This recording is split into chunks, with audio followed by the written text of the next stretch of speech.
Well, hello everyone. Good morning from a drizzly grey day in Eastern Australia. I'll just briefly do a quick sound check to see if you can hear me okay.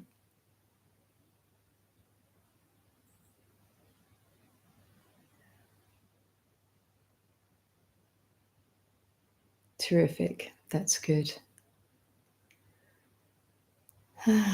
Nice to see people, familiar names dropping in to join us today from all around the world, locally here and elsewhere. So I hope this finds you all well.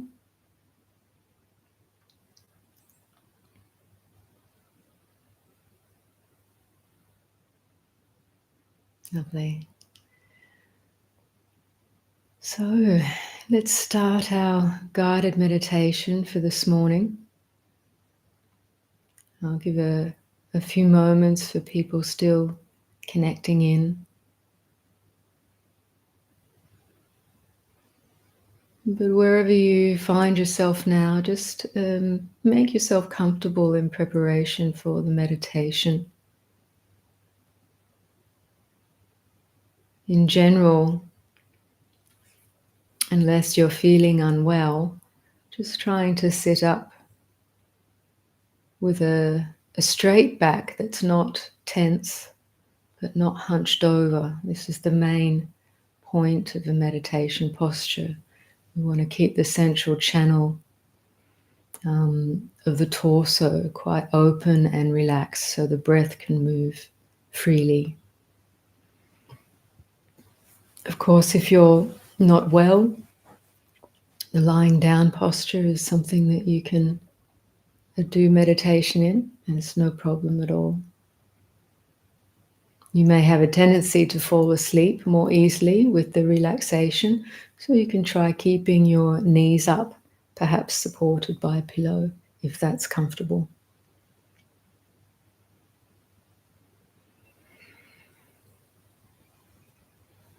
Okay, so for some people it's the end of the day, it's well into the evening.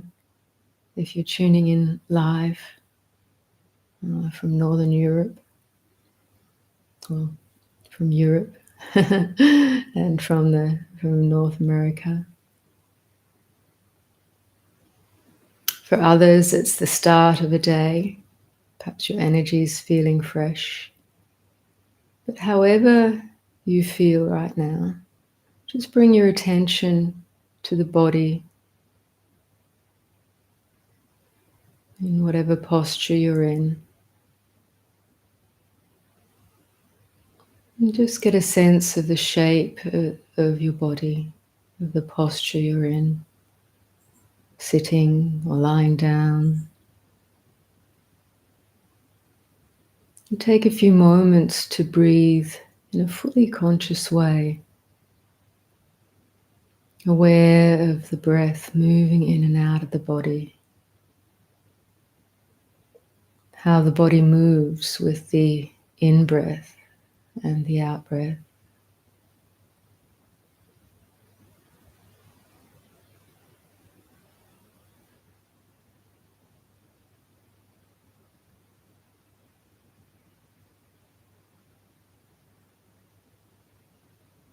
And just notice how that feels to pay a few moments attention to this simple process of breathing, allowing the body into awareness.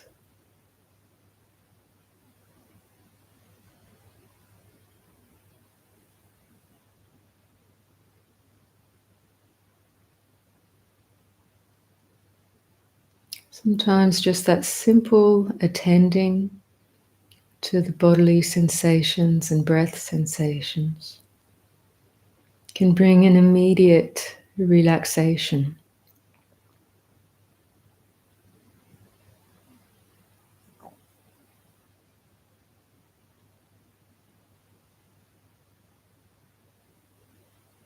If it doesn't, if you feel more tense by paying attention to the breath, and just soften the edge of your focus. Just rest into the feeling of embodiment, embodied being, and be gently aware of the breath.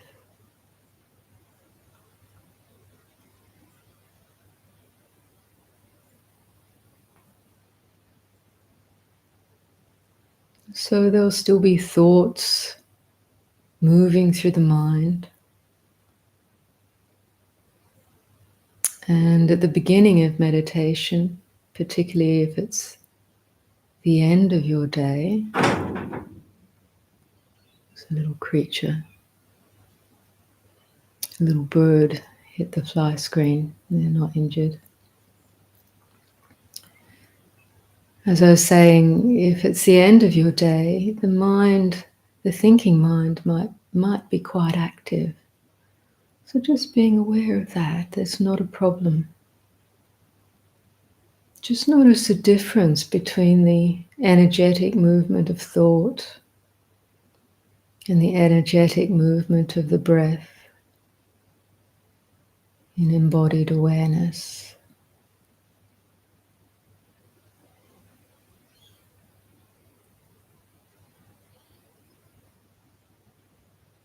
And just gently allow your attention to rest more with these feelings of embodied awareness. Aware of the sensations of the body as it breathes in and out.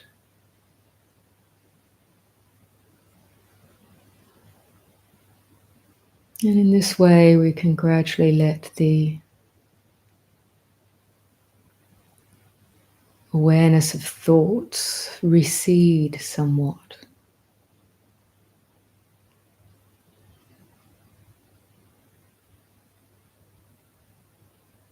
Placing attention on breath sensation or body sensation, like the weight of the body.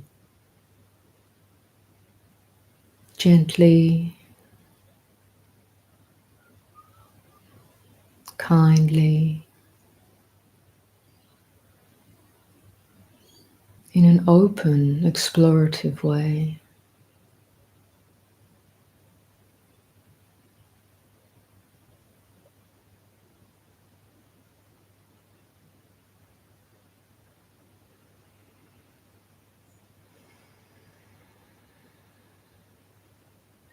And notice any relaxation response you experience in the body. And kind of letting go of held tension.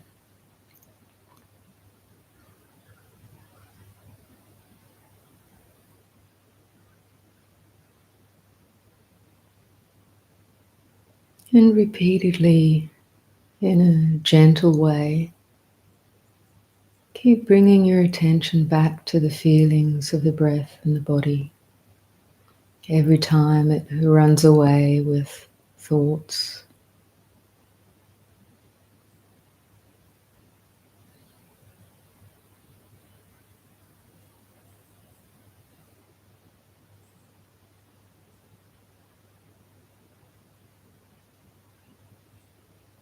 Paying close attention to the bodily sensations.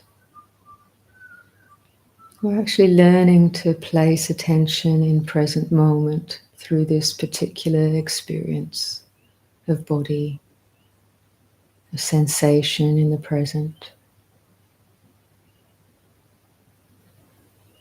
Letting go of involvement with thoughts of the past or the future.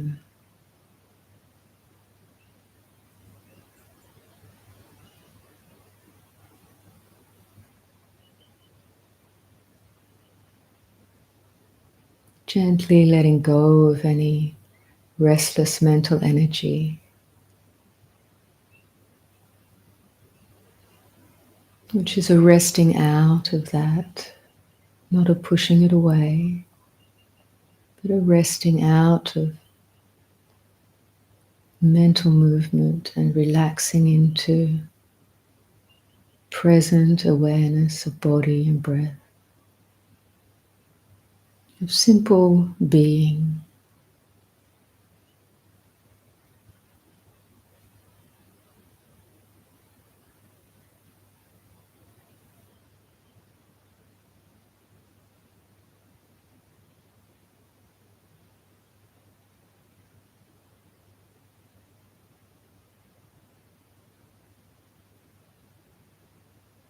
If that feels a little difficult because of the restless monkey mind, you might try taking a deeper, more deliberate breath for 2 or 3 in-breaths and out-breaths. And then just let the breath be natural.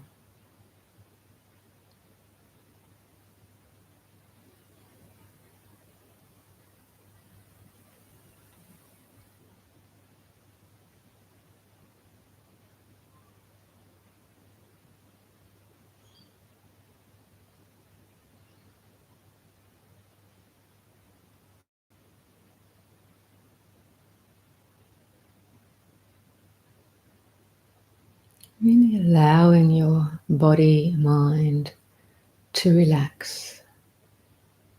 This period of meditation is about connecting with this present moment awareness through embodied awareness.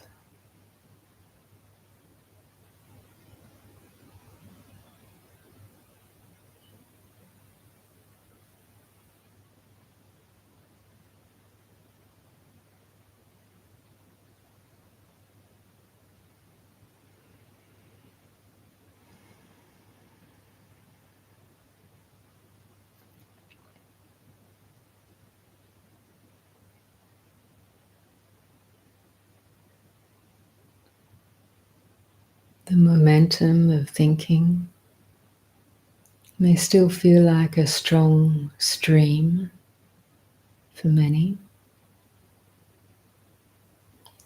You don't want to make that into a problem. It's not something to fight with, to struggle with, or to get rid of. Simply acknowledge it feels like this. Sometimes our thinking mind, the mental movement, if very restless or stimulated, can feel a bit like a popcorn machine. Just thoughts popping all over the place. However it feels for you, simply recognize, breathe with it,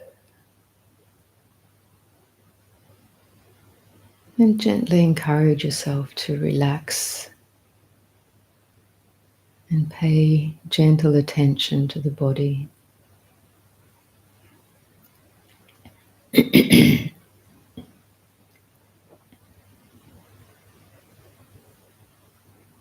The breath is always moving in and out of the body, so it provides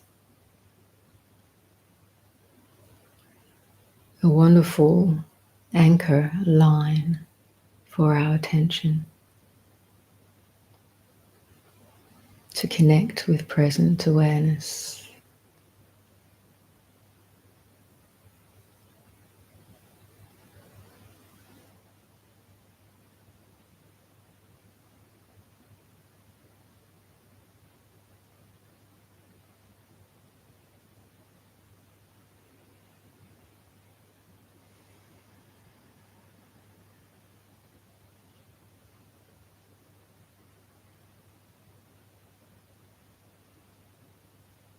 So you might notice that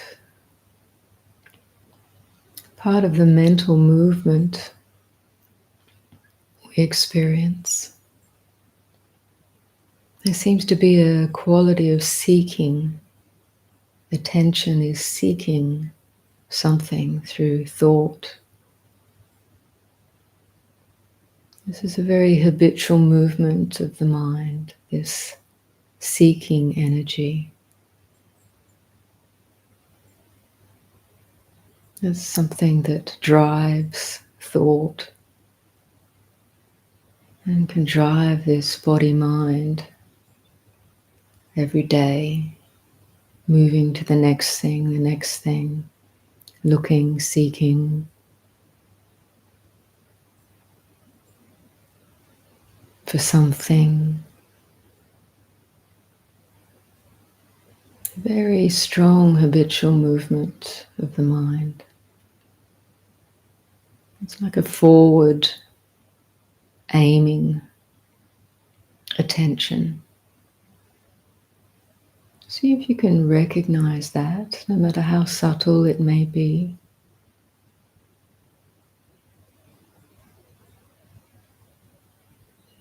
And inquire, can I simply rest out of this movement or allow this forward momentum of seeking to relax?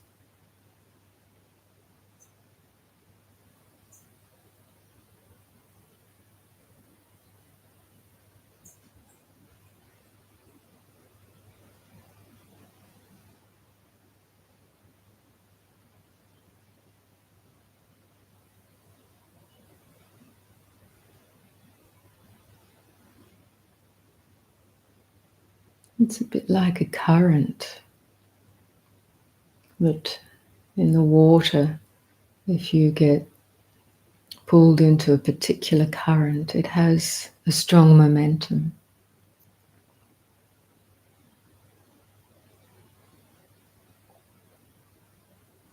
But the way out of this current is not necessarily to swim against it, but just to recognize it and simply rest your attention on the breath or the body as you feel it in this moment, one moment at a time.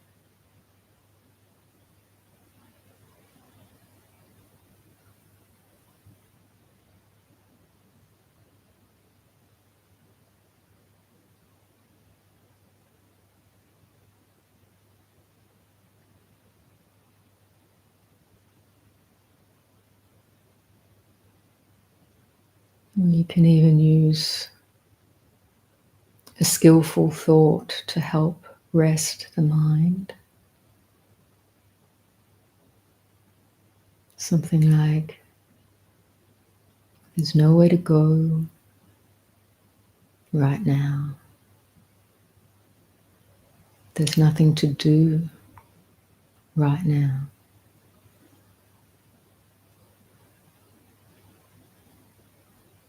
There's no one to be right now. You can simply rest and enjoy sinking into this present awareness.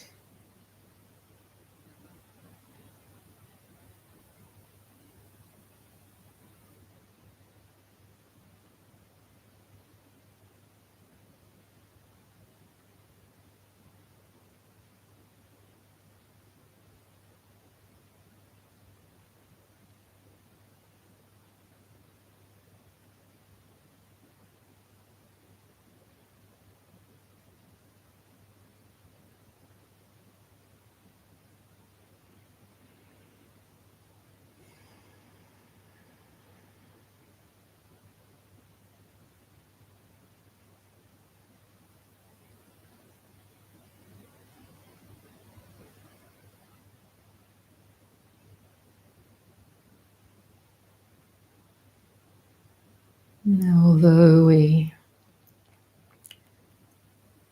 can rely on the sensations of breath and body to connect to present moment awareness, that's your entry point. your entry point to now.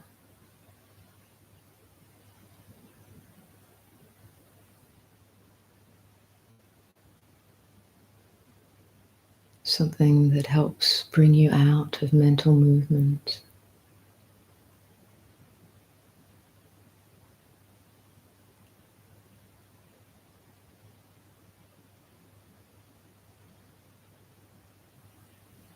But connecting to this present moment is not a mere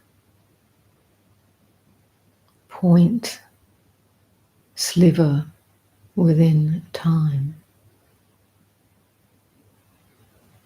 It's a portal to the timeless, vast expanse of awareness.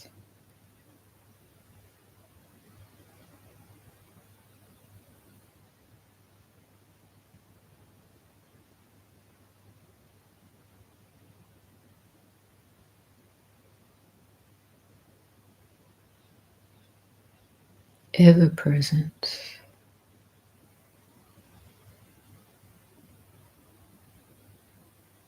all pervasive, boundless.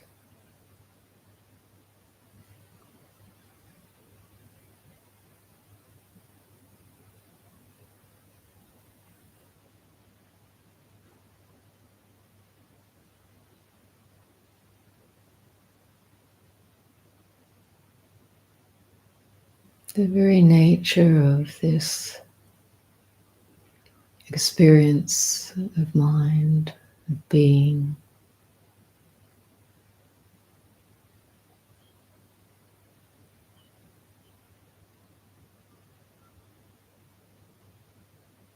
beyond movement of the mind, yet ever present, always accessible, always here, not always known.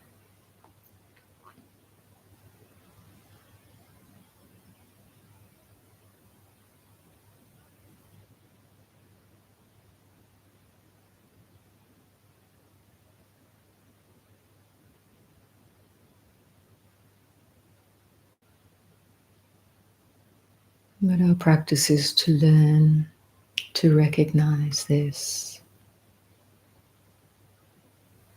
and rest attention here.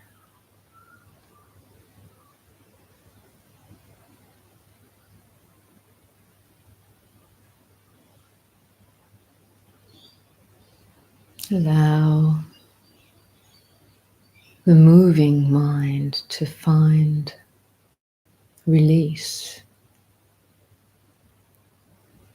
in this recognition, in this reality.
So any movement within the mind, it arises and ceases. It has a quality of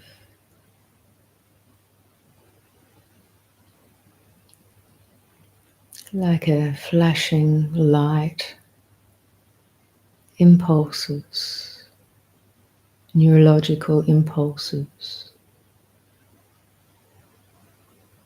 They flash on and off.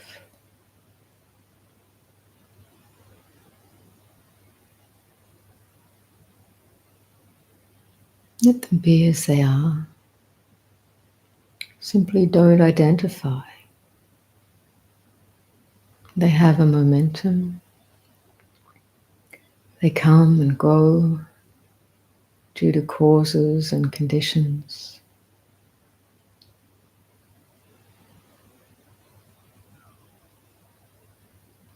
But they're not who and what I am.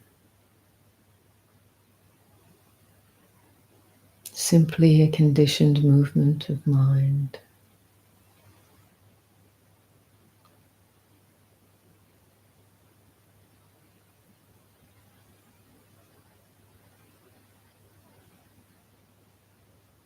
Physical sensations also come and go, appear and disappear.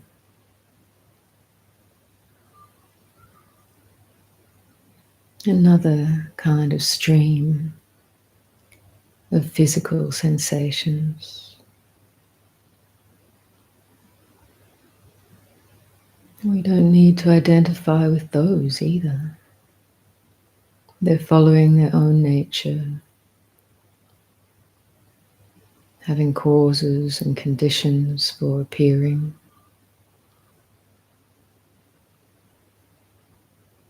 We can let them be as they are.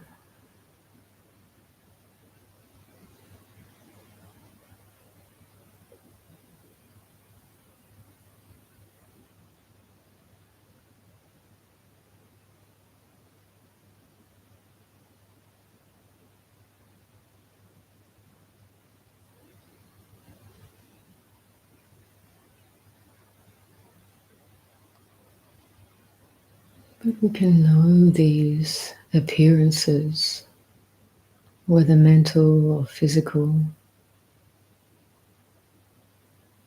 We can know them as a passing show within the vast expanse of awareness.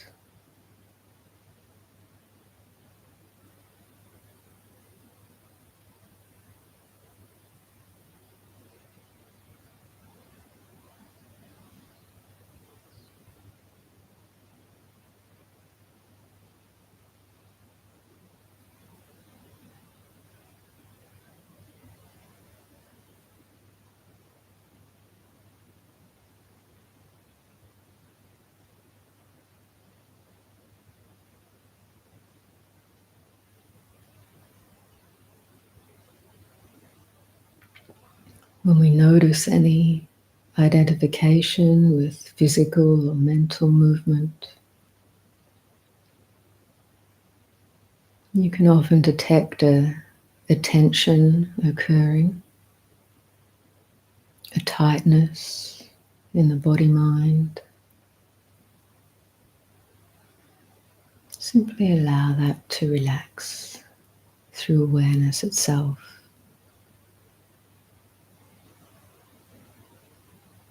It dissolves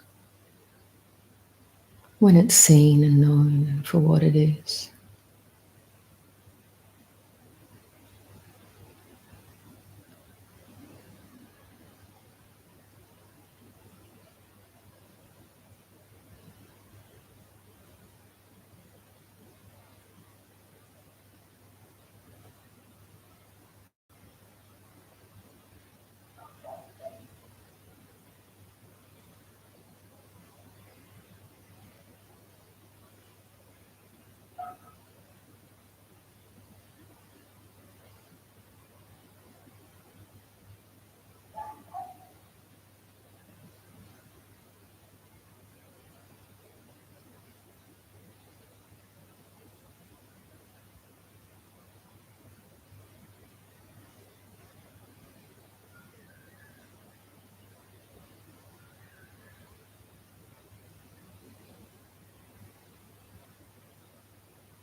Remembering the anchor when you find yourself being identified with thought and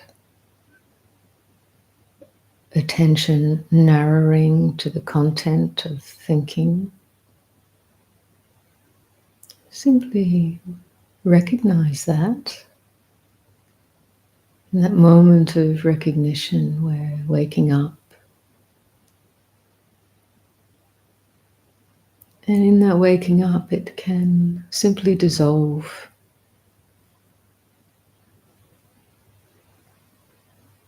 And you recognize again the vast expanse of awareness.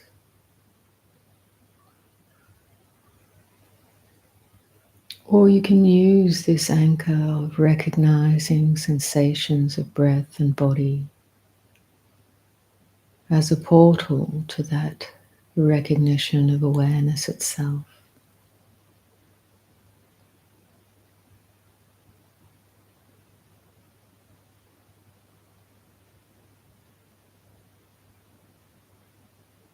And the relaxing into that, resting in.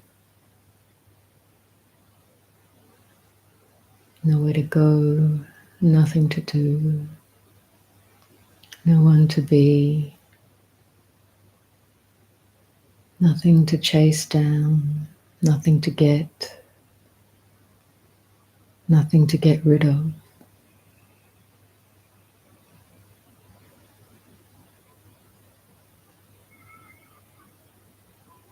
Just this.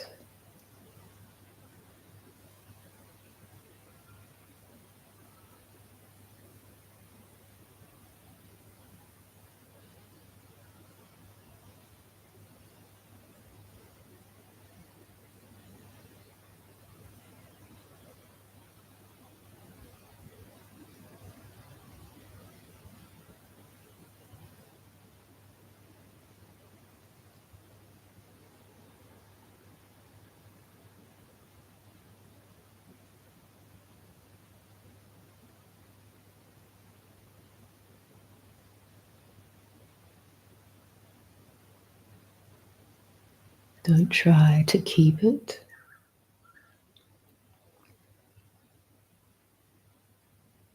It's beyond keeping.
Whatever occurs in our experience,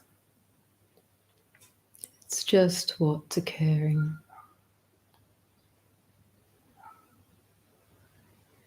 If we recognize its ephemeral nature,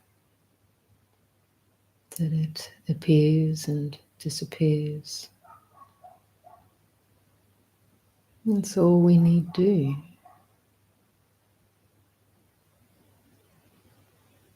And that's not so much a doing as a seeing, an awareness of just the way it is.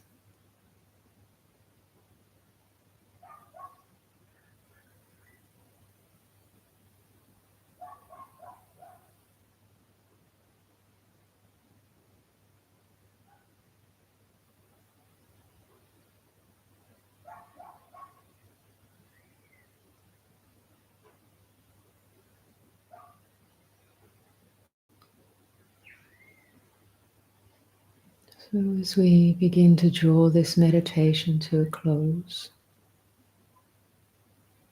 perhaps just bring your awareness a little more to the in-breath and out-breath, feeling the sensations of the body as they appear to you.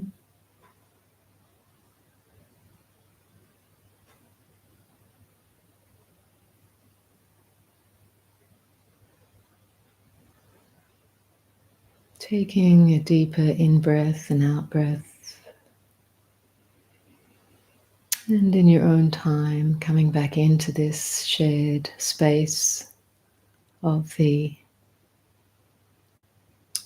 cyberspace, our connection in cyberspace, and we can have some time for questions, for Q&A, either based on this meditation or any questions on Dharma. Happy to respond as best I can.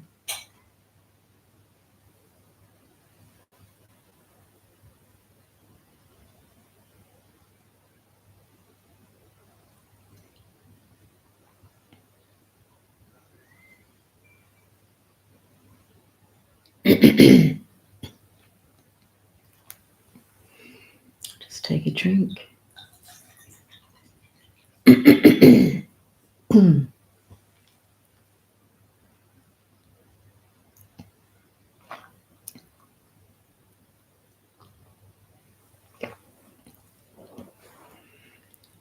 So we sat for about 35 minutes there. We'll see what questions are arising.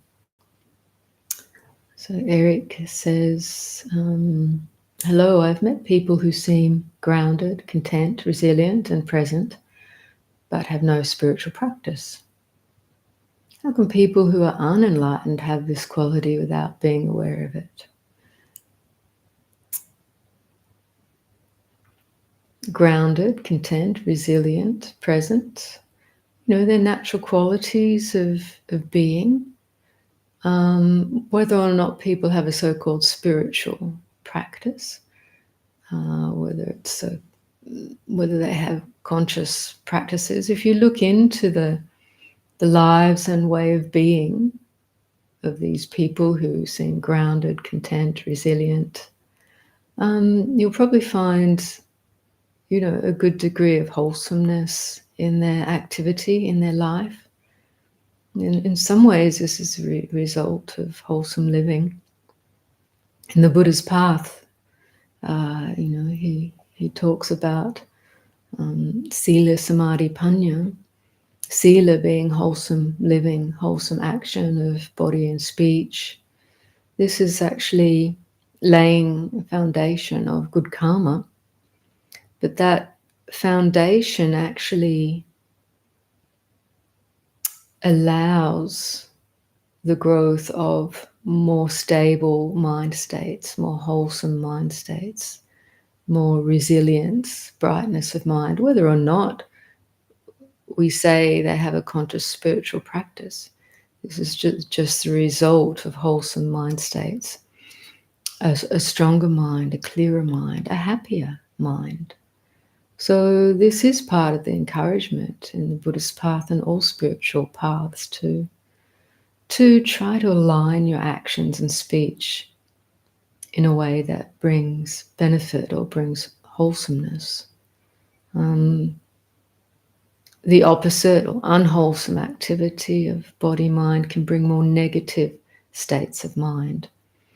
And as we know, sometimes they're heavier, darker states of mind.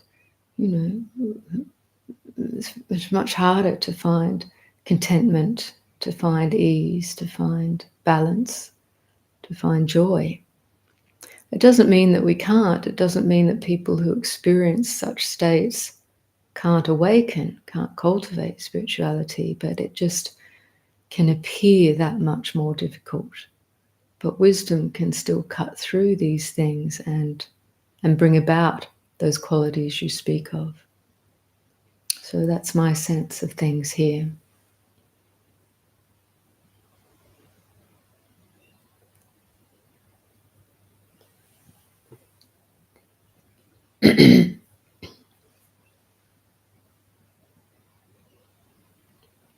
Shirley asks, please let me know how to feel complete at the time of anxiety. As I was describing in the meditation, to know anxiety as anxiety. It's both a mental movement and a physical kind of tension. It has a momentum, it has a karmic momentum. But if you can, if you go back and listen to that meditation that I just gave, you'll see the encouragement again and again is to recognize what's present. Don't struggle with it. Just breathe with it. Say, this is the way it is right now. This is how it feels right now. This is the feeling of anxiety. A racing mind, a tense, fearful body. Whatever that feels like, you can be aware of it and breathe with it.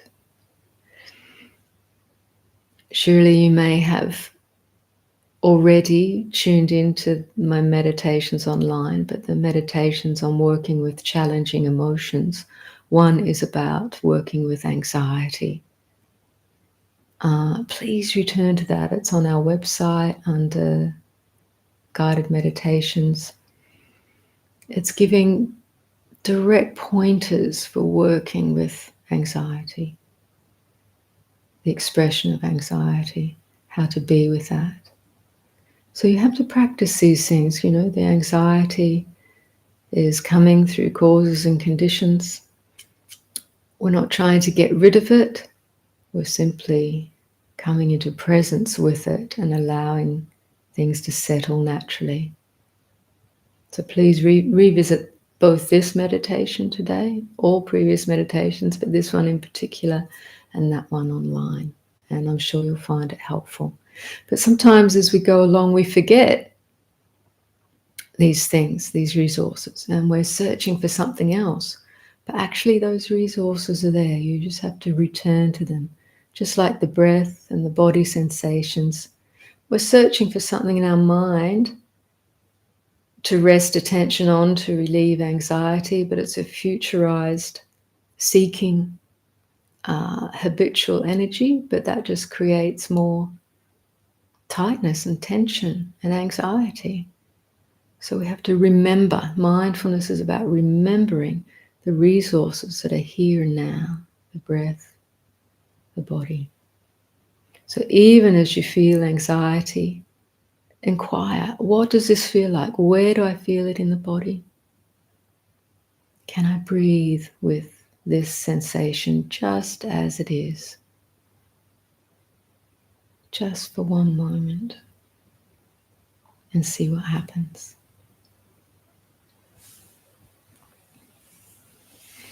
So Reverend Dillis is saying that she'd mentioned last time that she's leaving her monastic order after 16 years and celebrating leaving a cult. Have been working on unbrainwashing myself while still honoring so many very valuable things. Yes, it can be like that. We start to see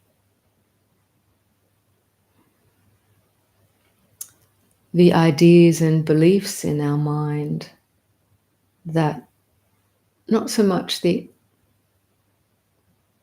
institution, but the beliefs in our mind that have been holding us one way or the other, that it have been influencing our conception of self and duty and whatever,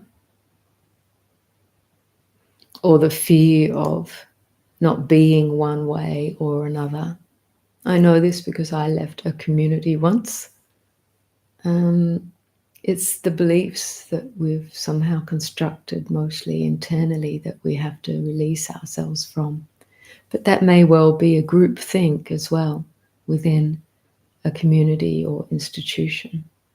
These things just happen in any community, any institution, any family. There's a kind of a group think that goes on, and there's usually boundaries to that, where the group think is labeling what we think is right. Anything outside of that is wrong. In spiritual circles, it can become what we think is the only true way. What anyone else outside of that is is wrong or haven't got it right. These are just conceptual notions. So good luck with that, Reverend. It's not about demonizing the other, but as you say, seeing the very many valuable things that one has learnt and will continue to practice in our spiritual life. Midas, I've been ascending to the God self, but notice that frequencies of lust and pride still try to attach. How to transcend the lower chakras? As I've been saying, just notice when lust is present. This is what it feels like. Those passing mind states don't attach. It's a sense of I am from a conceptual notion of self that actually attaches to these passing states. So see the I thought that wants to get or get rid of, or that says I am this or I am that, or I'm not this or I'm not that. It's just another thought, like the thought of lust or the thought of pride, the thought of I am. It appears and disappears. Simply know it as it is. Relax into the awareness that is ever present.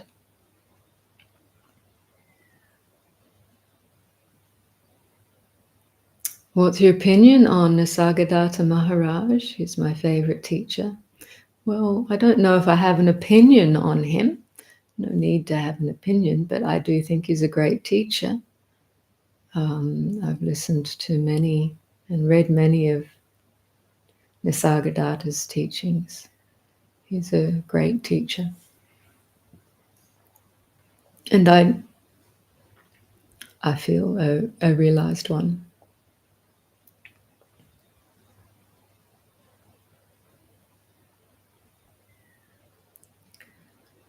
So Reverend Dillis asks, perhaps further to her earlier question, any advice on finding that balance between unbrainwashing myself and still recognizing there was so much good there and still benefiting from the good? Yeah, so I think, as I said in my response earlier to the first half of that question, and just knowing that our path, whichever way it manifests, is teaching us. Everything is teaching us. And sometimes at those points where you divert from, say, previous association with a community or a teacher, and you find yourself in a new trajectory, they can be quite powerful shifts, and awareness can actually be much more to the fore in those times.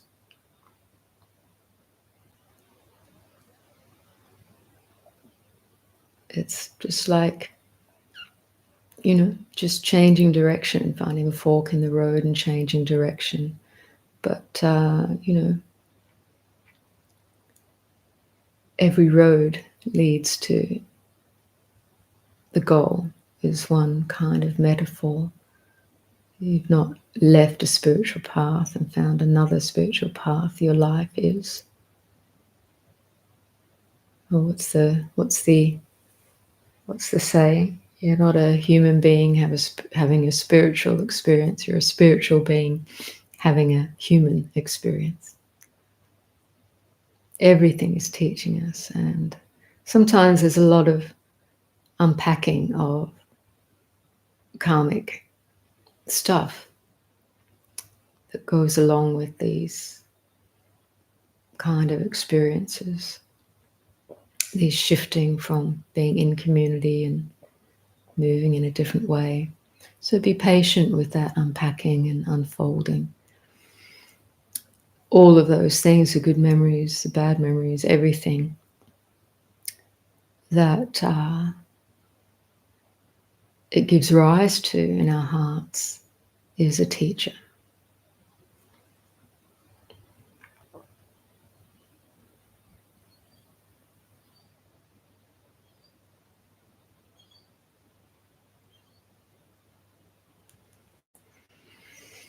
I cannot seem to disidentify with my thoughts because they're so unique to me. Okay, so you don't have to disidentify, you don't have to do anything, just notice thoughts are thoughts. They have a particular energetic impression. You can notice the movement of thought, and you can notice that thoughts arise and cease. How long does one thought remain? But it joins up with another thought, another thought, another thought. There's a linking to thought after thought in a particular trajectory. What links them? Merely your belief in what they're saying. So the more you can be aware of them just as thought arising and ceasing, that's going to allow you to see them more clearly as just that. And, they're not particularly unique to you.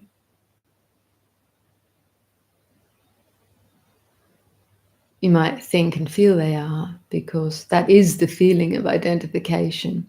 The feeling tone of identification is, this is me, this is mine, this is what I am. I am thinking, I am the thinker. We can observe all of that. Awareness simply knows things as they are.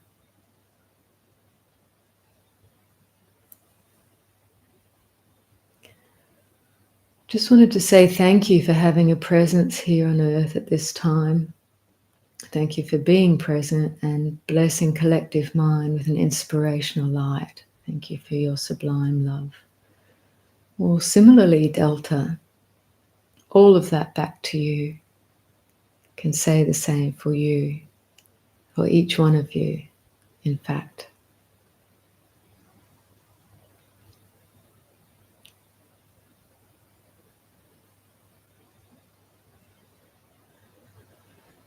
So Erica says, thank you. That's very helpful.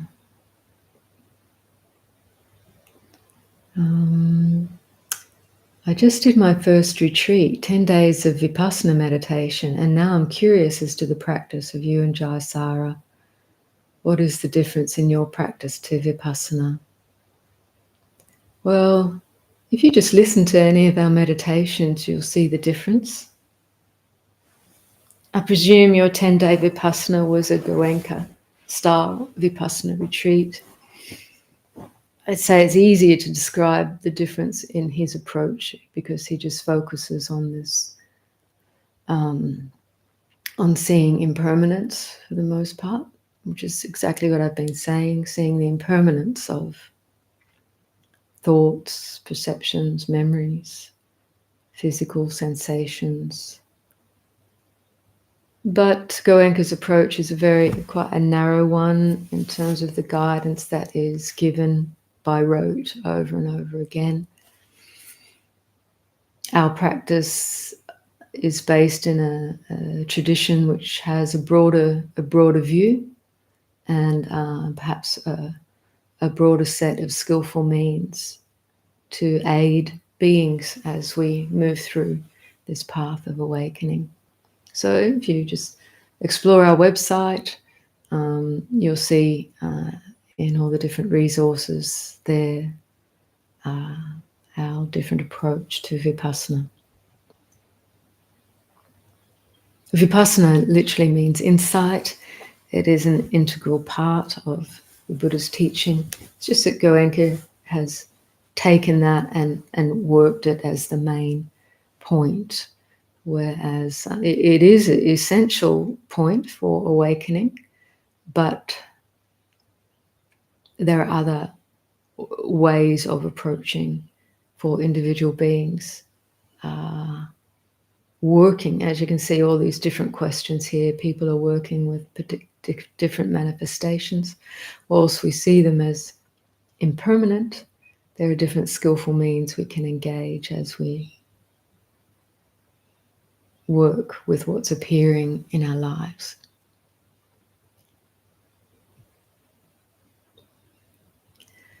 Okay. I'm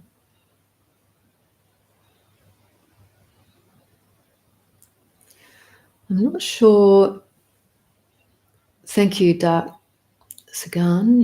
He says your guided meditations are my favorite. You're welcome.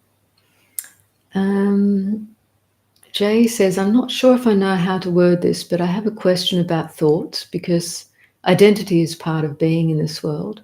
If all thoughts are like clouds passing by, then do we mindfully choose? I'm not sure if there's a further part to that question. Do we mindfully choose which thoughts to identify with? Or would that be like being pulled by our egoic mind? So it's not that we choose which thoughts to identify with. We see all thought as thought arising and ceasing. But wisdom is a faculty of mind that we can develop and recognize if the thinking that's occurring, if it's imbued with unwholesome states and intentions, or imbued with wholesome states and intentions. So wisdom, in one sense, we can say wisdom and compassion chooses what thoughts to act on or what intentions to act on. In our practice path, we practice to let go of thoughts and intentions that are laced with hatred, with all the negative qualities of mind, greed, hatred, and delusion as we can perceive them. So we practice to let go of those, the thoughts and intentions that are supported or that have the qualities of kindness, compassion, giving, etc., the wholesome qualities. Then these are good things to act on. The Buddha said we can be confident that acting on such thoughts and intentions that bring benefit to beings, not just oneself but others, then this is the development of the wholesome path, the development of sila I mentioned earlier.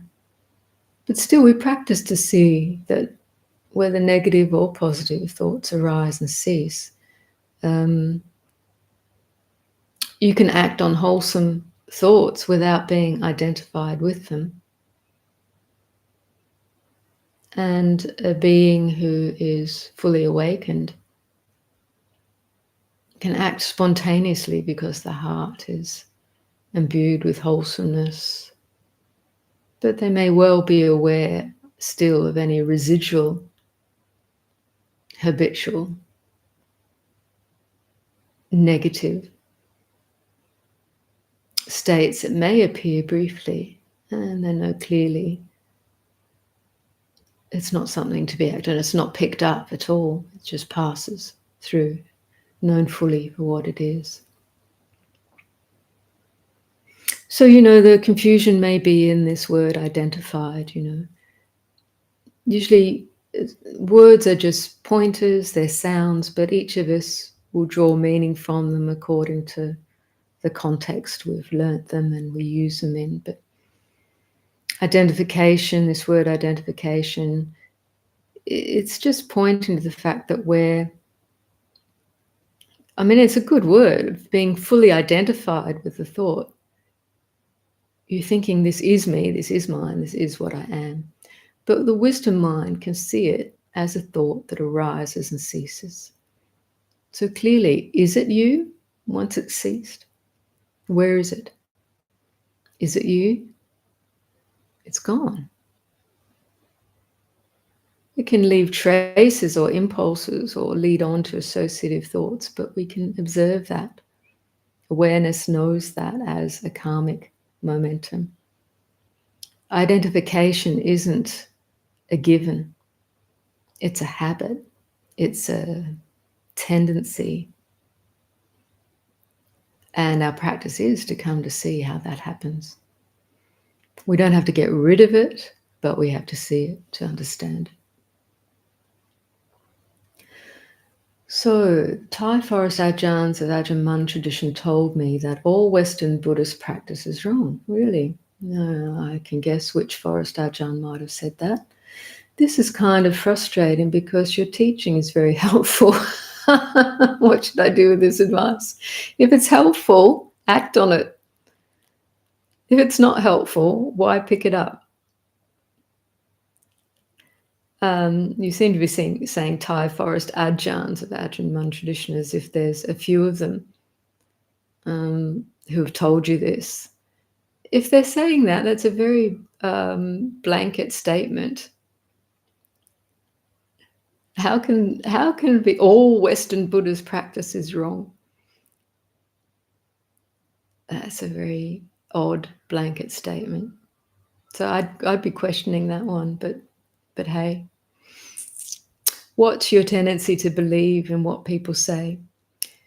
Even the Buddha said, don't believe me, but try out, test what I'm saying. And if you find it helpful, if you find it brings good results, then practice it, take it up.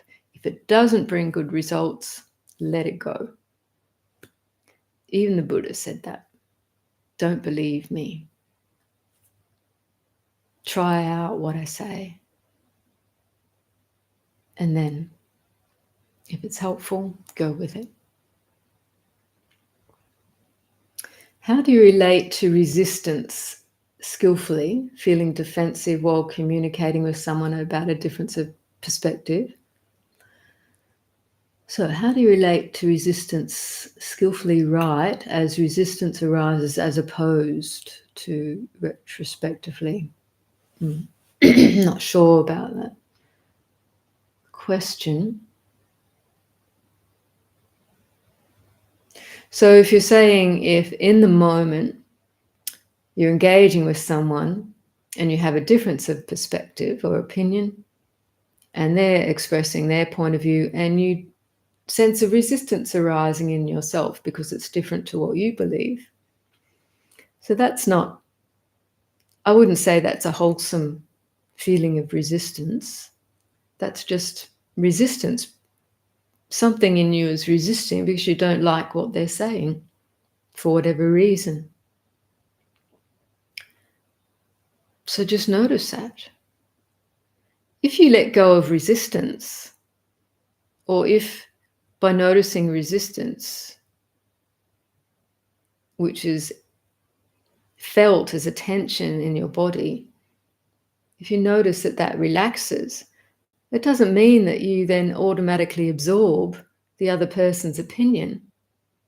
You can know the other person's opinion is different to your own, to not believe it, to not take it up, without having to have an embodied feeling of resistance. That embodied feeling of resistance is really just an expression of aversion, of I don't want this, an expression of fear at some level. It's natural, it arises in us when we're identified with our position, or afraid or aversive to another expression of a position.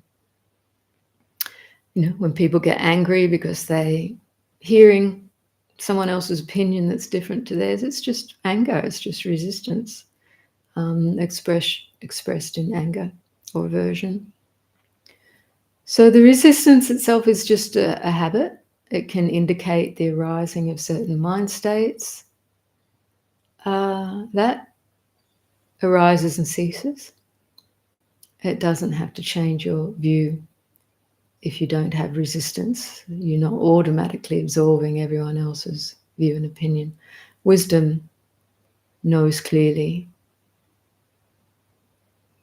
the way things are. That's why we cultivate wisdom through seeing clearly.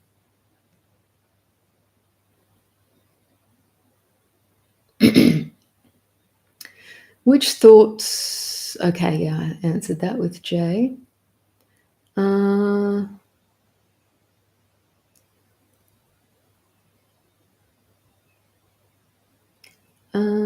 Let's see. Okay, just moving through to some. Lost my place here.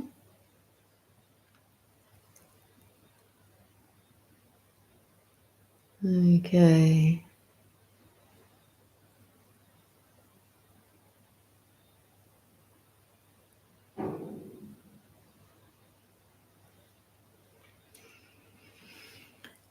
So here we go. A very respected Thai forest Ajahn recently proclaimed conspiracy theories on COVID and war. Should I stop following this teacher? Should a teacher engage in politics in this kind of things? I'd say just be very, very careful. Anyone espousing such theories, yeah, just be very careful. I'm not going to say you should stop following this teacher, but question yourself, is it helpful or not helpful? Listen to a variety of other teachers, even from the same tradition, and see what they're saying.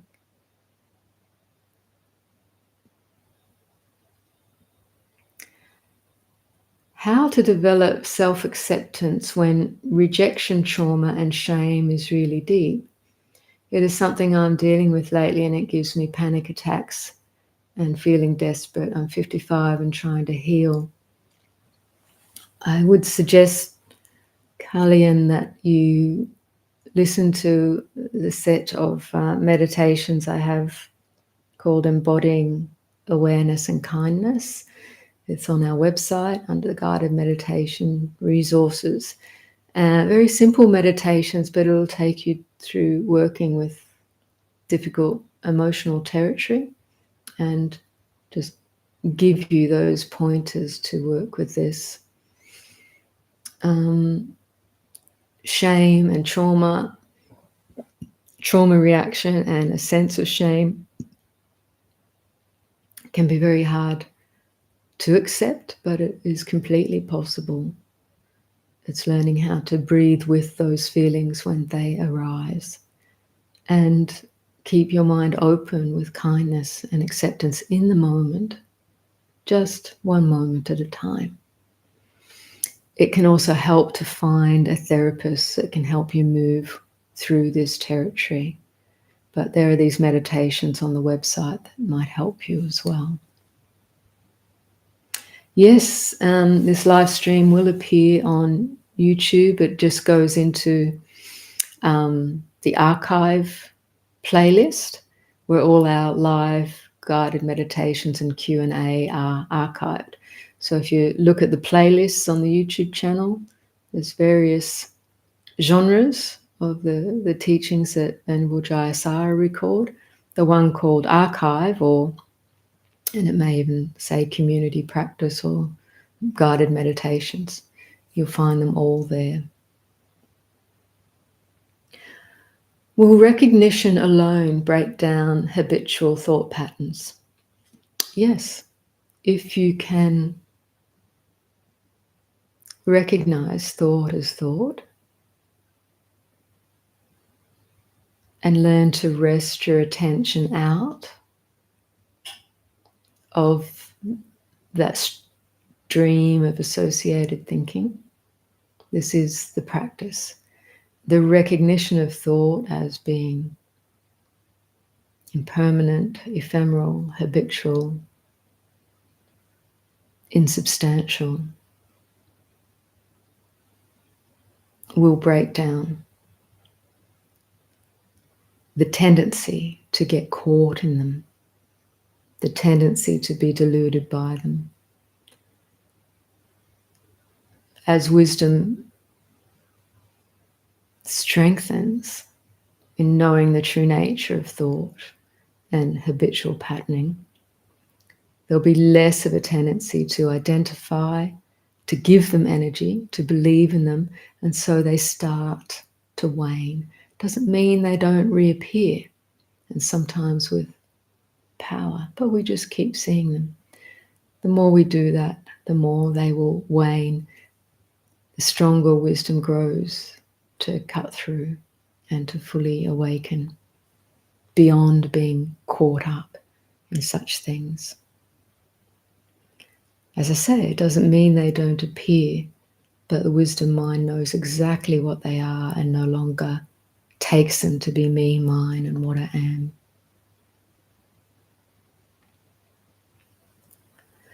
Is taking or prescribing psychotropic drugs to the mentally ill people an offense?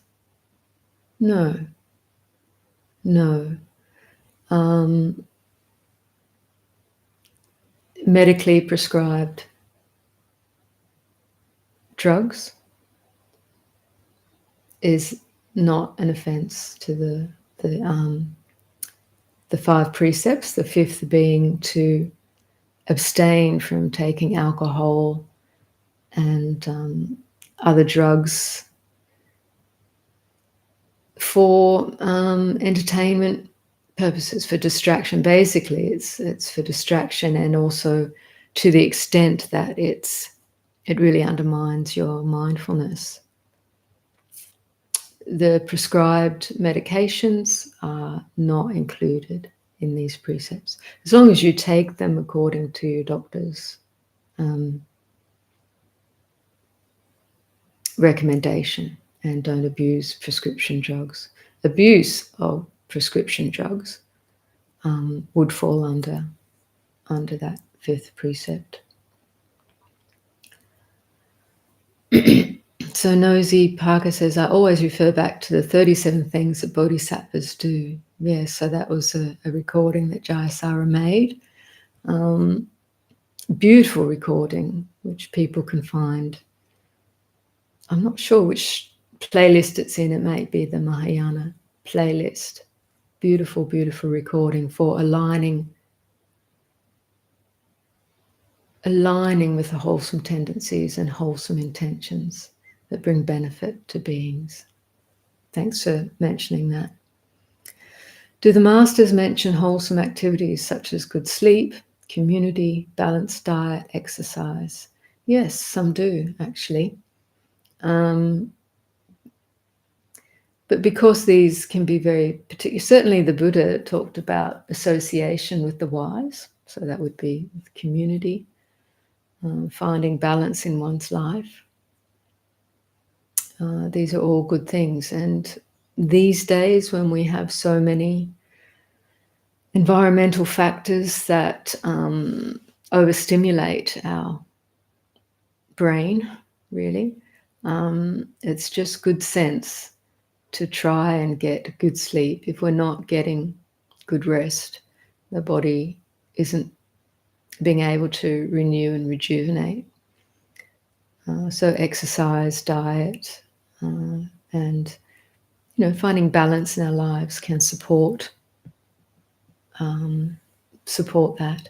It's not unwholesome intention if we're not doing that, but it's just good sense if we want to bring balance and a sense of well-being on that level, that these things are good to do.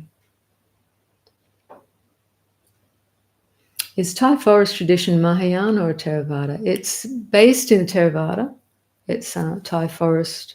Thailand is technically a Theravada country, but it has been influenced a lot by Mahayana tradition in its early history of Buddhism in that country. So sometimes you'll get some interesting influences, cross influences occurring in different districts of Thailand and different ways of practice. But the forest tradition in Thailand re-emerged by really a movement away from the scholastic study tradition of the Pali texts, which not just the sutras, but the Abhidharma and commentaries, and moved more into an emphasis of living very much like the Buddha's community did in the early days, with close adherence to Vinaya and a focus on meditation and solitude. So the Thai forest tradition has this particular focus, which has shifted somewhat from those early days of Ajahn Mun and his direct disciples, because they lived in the forest and really sought a lot of solitude.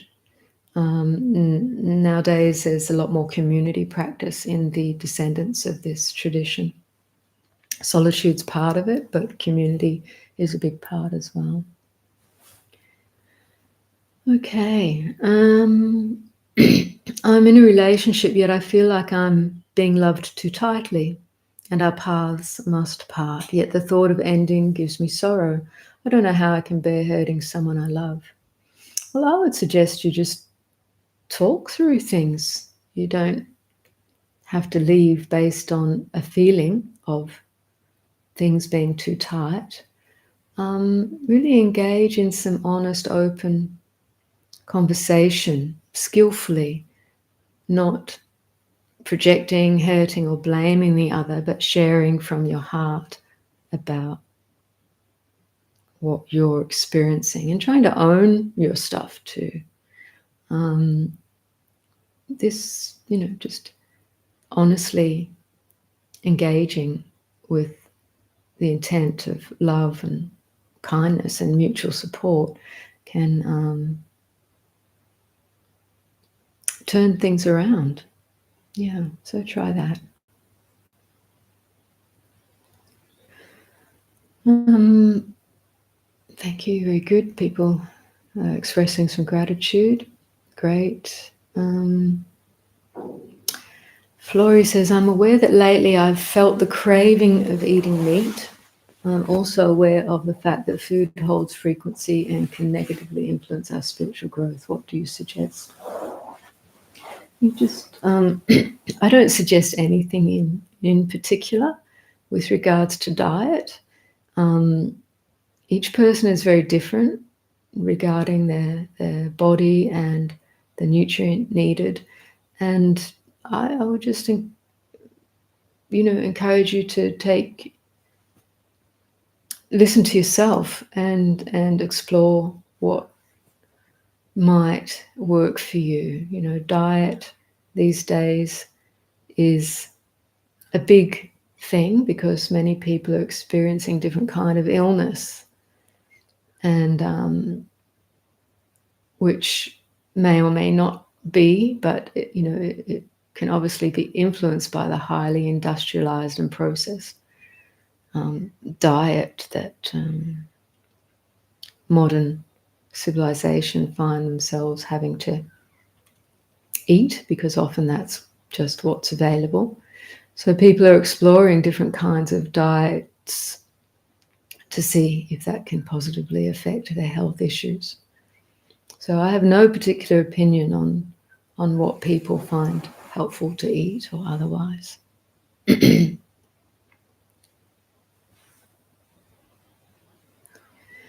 What is the distinction between the ground of all ordinary experience and Dharmakaya?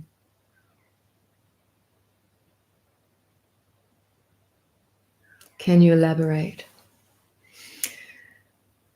Well, so these terms, the ground of all ordinary experience and Dharmakaya, they arise from the Vajrayana tradition, perhaps specifically the Dzogchen tradition. Different teachers I hear using different terms around, and these are translations of different translators of Tibetan terms, which Tibetan terms may have been translations of earlier Sanskrit or Indian language terms. So just being aware that we get these different terms arising from a whole process of interpretation and translation. So Dharmakaya, we can talk of Dharmakaya as reality. The Kaya is body, so you're the body of reality, or just Kaya as in form, the form of reality, or the real form. The ground of all ordinary experience. Look, I'm not trained in this in these technicalities of the Mahayana. I've listened to certain teachings. From my experience, the ground of all ordinary experience and the Dharmakaya, in some instances, are not different, are not pointing to two different things. In other teachings, I hear that the ground of all ordinary experience is the reality ground, but influenced by delusion. There's still the tendency of delusion or confusion influencing the ground, and so what arises can be misperceived, misunderstood. So delusion is still active. So this is what I take the ground of all ordinary experience. Ordinary here can point to illusory or delusory or experience tainted by confusion, experience, perception tainted by misunderstanding or mistaken view. Whereas Dharmakaya, when there's pure view, when there's awakening to it, full awakening is cleared of this mistaken view, cleared of delusion, because there's no longer the misunderstanding that takes perception, thoughts, whatever arises to be substantial, concrete, who and what I am, to be subject, object, you see. So I hope that helps somewhat. That will be gobbledygook to many people listening in. But if that helps your understanding, that's my understanding. But don't take it as gospel. Explore it yourself and listen to the teachers who are talking this way. Listen again and again, because you'll find that your own understanding refines as you listen again and again. On the topic of resistance, why do we easily like certain things, few music people, and other times have strong resistance to those things? Those same things? Usually we have tendencies. We like what we experience as pleasant, and we don't like what we experience as unpleasant. Interestingly, some foods one day can taste pleasant and another day can taste unpleasant. Similarly with music or people, sometimes we have a pleasant feeling being with some people, and sometimes it's an unpleasant feeling. So the liking and the not liking is dependent on the perception of pleasure or pain. Both are conditioned activities of mind, just to be aware of how changeable things are. Conditioned activity of mind, they arise and cease due to causes and conditions. Sometimes we like, sometimes we don't like. Generally, a perception of pleasure, we want more of it. We'll start thinking around, this is great, I want more. Generally, if it's perceived as unpleasant, it gives rise to resistance. How can I get away from this? I don't want it. Shun it. Being aware of that tendency in the mind. And in meditation, we can become aware of this push-pull of liking and disliking. Become aware of the valence, hedonic valence of any perception, any experience as either pleasant or unpleasant. As you become familiar with how those experiences give rise to other perceptions and activity of mind, wisdom will get clearer on what all of this is about. So the second foundation of mindfulness, mindfulness of feeling tone, is something we need to develop. So as we can see clearly what it is and ultimately not get caught in it or identify with it.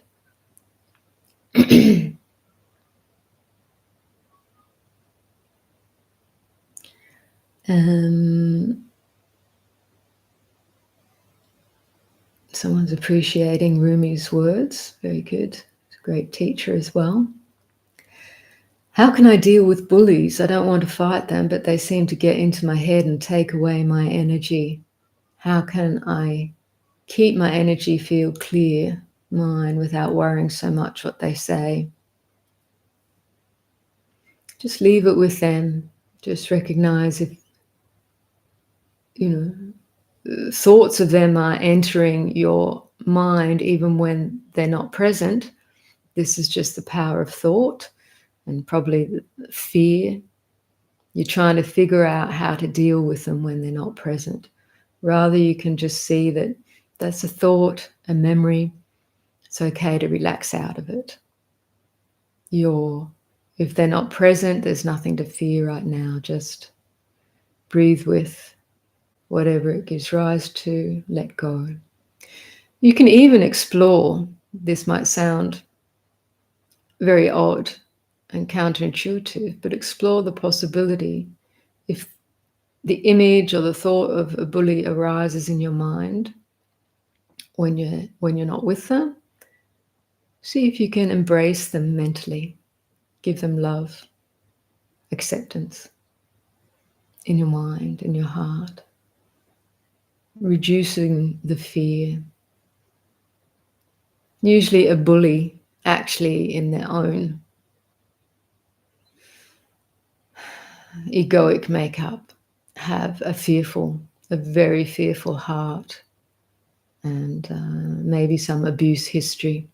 And they're just using this toughness to try to protect their own vulnerability. It doesn't help. It ends disastrously for them and for others. So you can try arousing compassion for their own vulnerability. Just as you feel fearful of them, they, deep in their heart, are fearful of what's happened to them in the past and what might undermine them now. So you can share kindness and compassion with all the bullies of this world.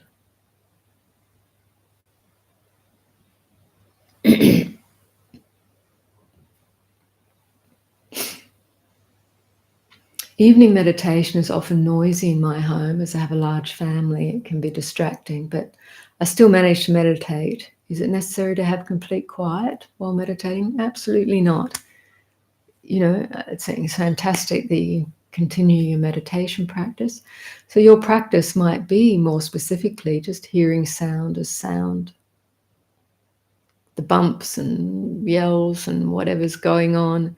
Just notice its appearance through the ear, the sense of the ear. The ear is a functioning sense base.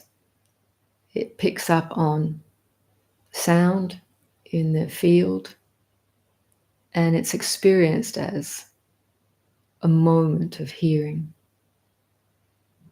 So your practice can be just hearing sound come and go, different sounds come and go, come and go. But your mindfulness is really with the coming and going, like the appearing, disappearing. And start to notice from that portal, that can be a portal, just like awareness of the breath can be a portal, just noticing sound, noticing any aversion arising to sound, letting it go. Just continue to relax with it, the appearing, disappearing. And as I described in this meditation, in this session, start to notice from that portal, that entry point to mindfulness of the present, sound coming, going, appearing, disappearing. Start to notice that which is aware as the context, as the field within which sounds come and go. And then attention can more naturally shift to rest in the field of awareness itself, even as sound comes and goes, and see how that practice goes. Well done. I'm currently needing to stay in lay life, yet at some point I want to spend much time at the monastery or maybe ordain. I feel stuck. I'd love some suggestion or advice on this.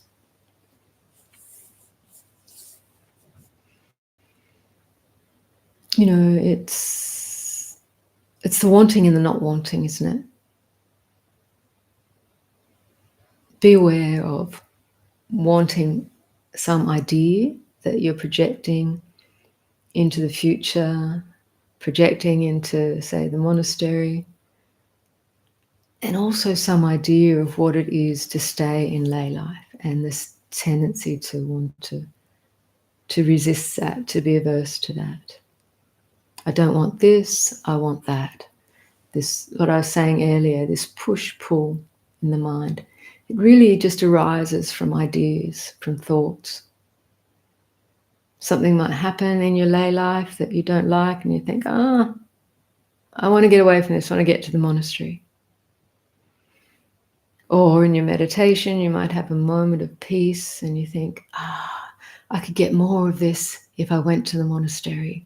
And we set up these notions that in the future, I can get what I want, I can get what's good, I can get what's pleasant right here, right now. If there's aversion, it's not what I want, it's not working out. It's just the push-pull of liking, disliking, wanting, not wanting, perception of pleasure, pain.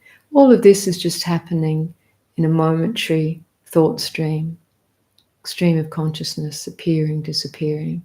The real awakening isn't at the monastery, it's right here and now with exactly what's appearing in your own mind and not appearing. So whether or not there is future practice in a monastery, leave that to the future. Just be with what's going on now and see it clearly for exactly what's happening. For your awakening only lies here now, nowhere else.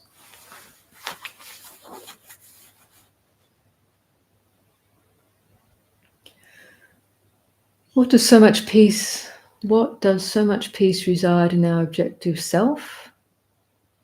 This puzzle of life to reveal our true nature sometimes feels like a joke played on us. Okay, so I guess you're experiencing some peace within the mind that observes, that knows, or are you just thinking about that? I'm not quite sure. But anyway, it can seem like a joke, but actually it's just the play of the mind. good if you can laugh at it. I'm in a dilemma. My sister is in great pain with cancer. However, no pain management has been offered to her. I've taken matters into my own hands, obtaining plant medicine. Is this compassionate? It sounds compassionate indeed. And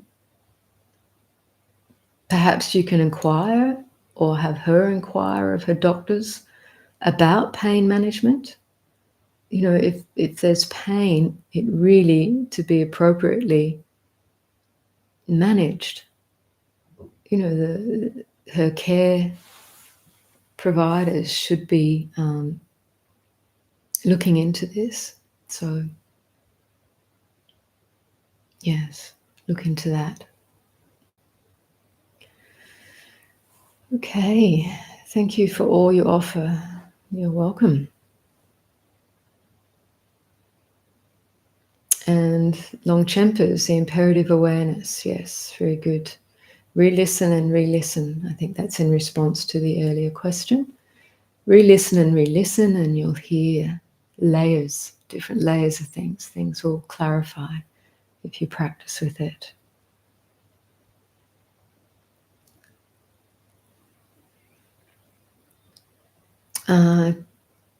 Kim says, I'm a soldier. Ajahn Martin said the Chancellor is completely responsible for the karma of breaking the first sila when he commands a war. I cannot believe this and want to quit this job. Any advice?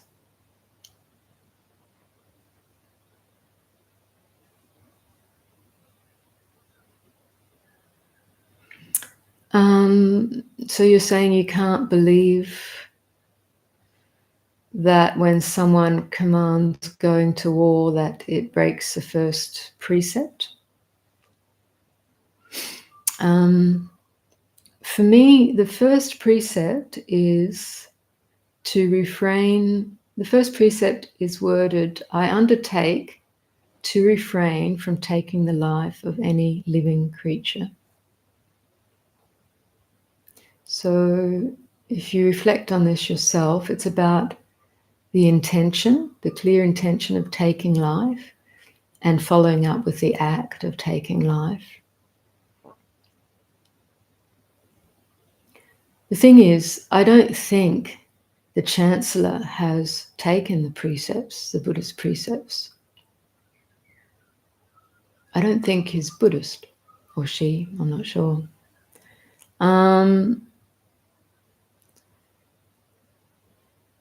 So anyway, there's a few things to think about in this, but only you, really the precepts are for those who want to train in the Buddhist way of life, in the Buddhist practice.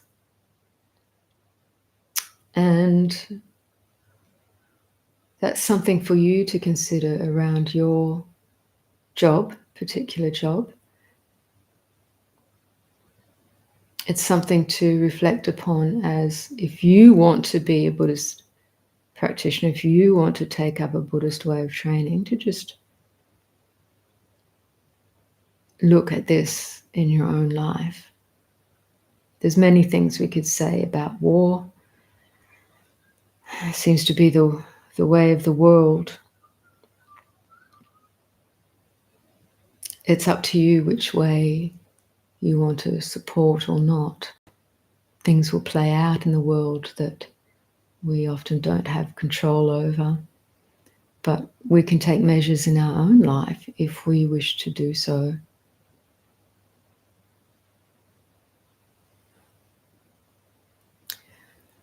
Does mindfulness of feeling tones include physical body sensations? Usually mindfulness of body we talk about as the first foundation of mindfulness.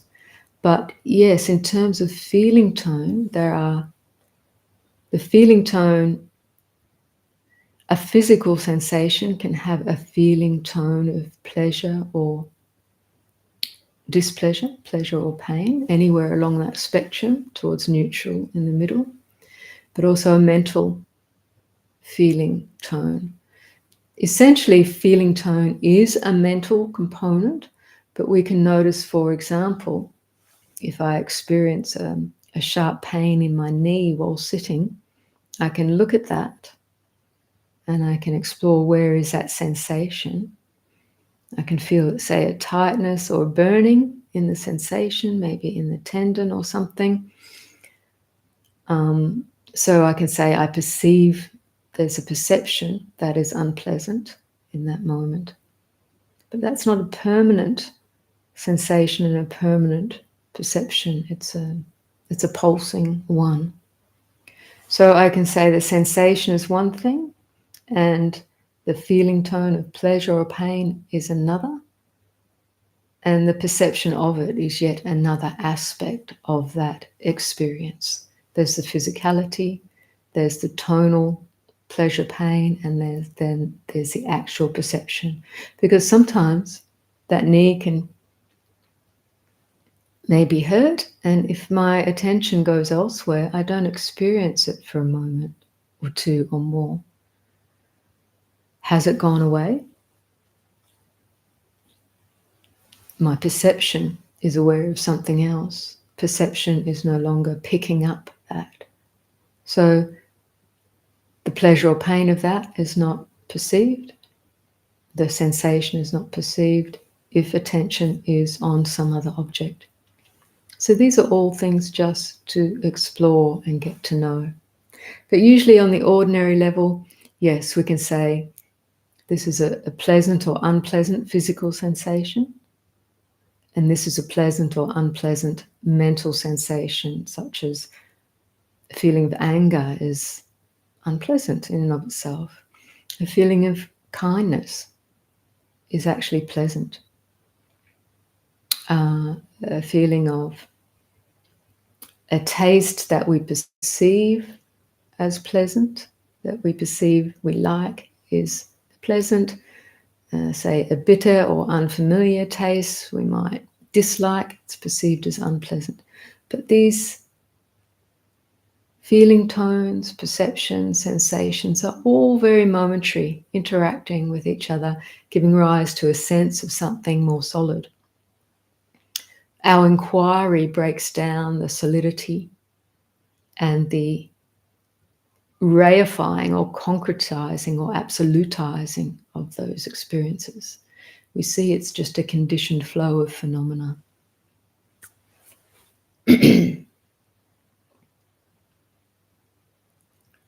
What can we do in our meditation for those who had difficulties in our family,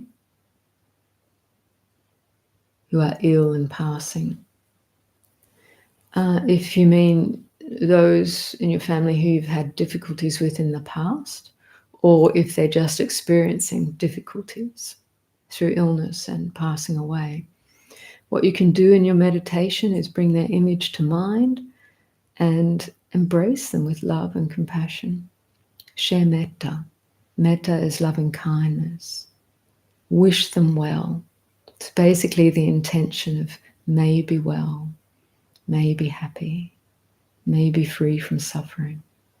This is learning to embrace the perception, your experience of that being,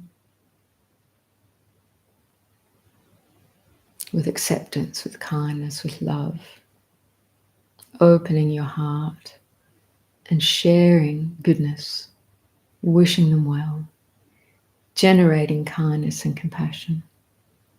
So this has unseen effects and benefits for that being as much as yourself. If you've had difficulties with them in the past and that flow of kindness or compassion seems difficult, then ask forgiveness in your meditation, or let's say just in your contemplative practice. Bring their image to mind. Ask for their forgiveness for anything I have done by body, speech, and mind that has caused harm or pain in any way. Please forgive me. And if you have caused me pain, harm, or difficulty in any way, I also forgive you. This mutual forgiveness is very, very powerful. Very powerful. So if you can do that, that will bring untold benefit.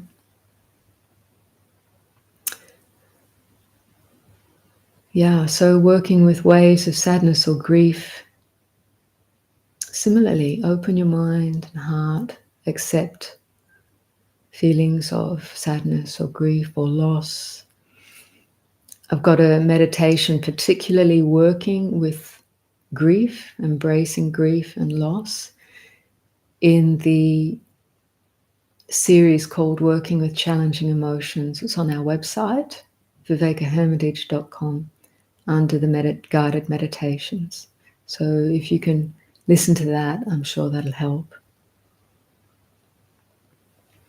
Okay, so we'll just take a few more questions coming up to time. I struggle to embody joy without an immediate sinking disappointment that this body is a chemical factory being triggered by external glimpses or promises of something more than conceptual joy.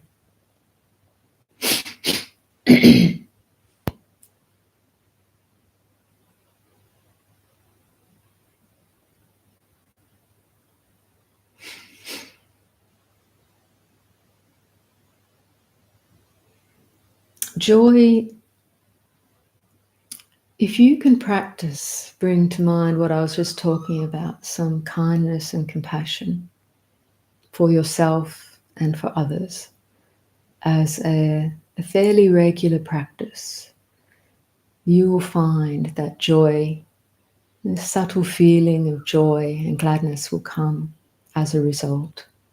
And if you can start with bringing this attitude into your meditation practice,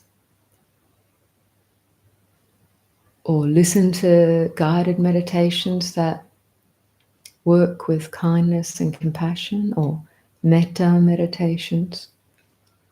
Again, you'll find them on our website, as well as many other places online. I promise you, you will begin to feel senses of gladness and joy in your life. And you can bring this into your everyday life.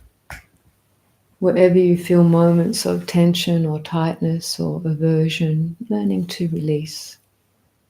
Simply let them go. They're merely moments of reactive body sensation or reactive moment of aversion to something perceived as unpleasant. When you sense that, you're able to let go.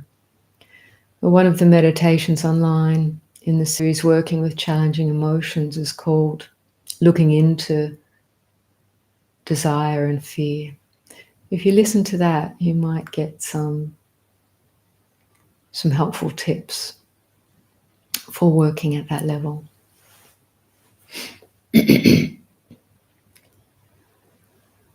Are you ever available for individual coaching? We don't offer individual coaching, Gary, as you can imagine. A lot of people do ask, but we're not in a position to do that. So we just produce, offer these opportunities for practicing live, Q&A, putting out a lot of different guided meditations. We do our best to answer some questions that come our way, but there's also just a lot of resources online. If you're looking for individual coaching with a Buddhist framework, if you search in your area or just online, say Buddhist psychotherapy or Buddhist therapy, or mindfulness-based therapy, you'll find quite a lot of practitioners these days working from a Buddhist framework that you might find helpful.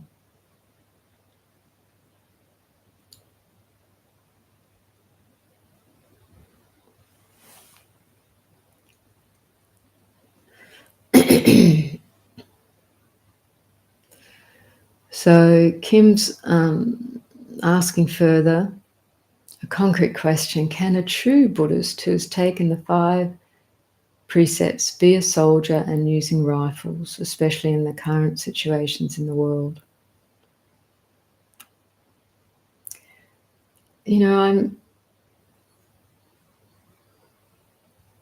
This is a question for yourself, I think, Kim, just to take this in and contemplate. Is this a line of work that you want to be involved in?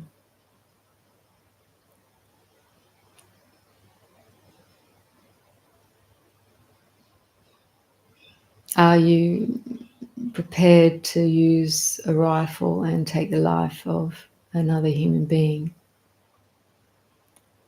For you, in your situation, you have to ask yourself this. Is that what you want? Is that where you want to be? I can't answer that for you. It is a complex situation in our world today. War has always been a complex situation.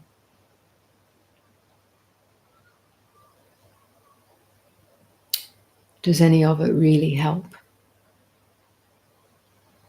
It's difficult. What will help is another inquiry.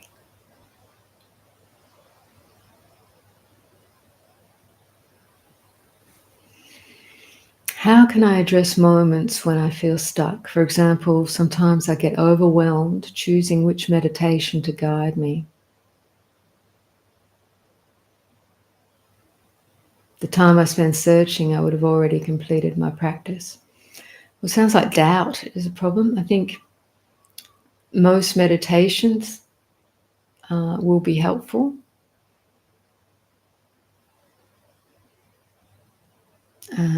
It depends. Make yourself a playlist so you have meditations that you like. Make yourself a playlist and meditations that have been helpful for you. If choice is overwhelming, limit that playlist and just random play. As you suggest that you already know, you're just getting lost in doubt and wavering rather than getting down to just sitting with some guidance.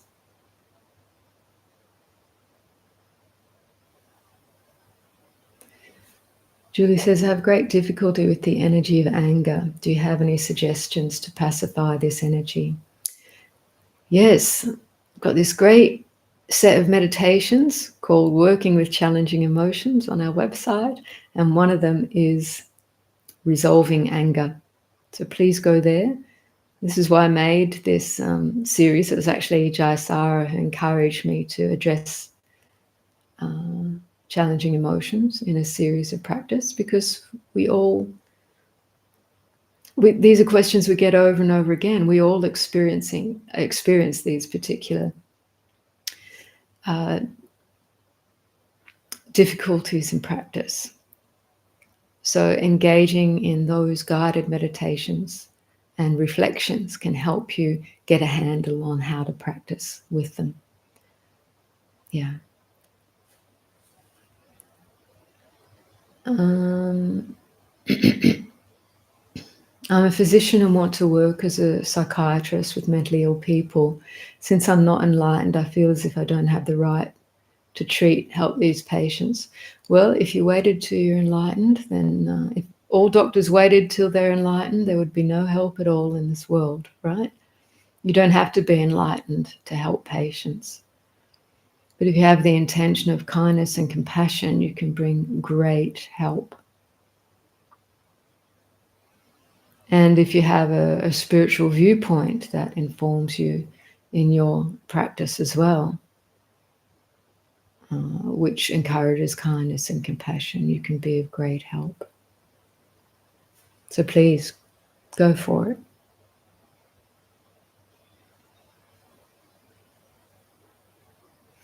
Okay, so coming up to the end now. In one of your guided meditations, you say it's okay to feel this way. I often feel very bad and no one has ever said that to me. Thank you for the words of acceptance. That's right. Thanks, Ben, for bringing that up. That's at the root of a lot of our difficulty in working with challenging emotions is we can't accept them ourselves, the feelings. So in practice, it is okay to feel whatever way you are feeling. And I think I talk specifically about this much more in the practice called Navigating Depression in that same series of working with challenging emotions. Very important to open up to and accept, be with what we're feeling in order to see those feelings change, move on, disappear, resolve. They may come back, but now we know what they're asking for.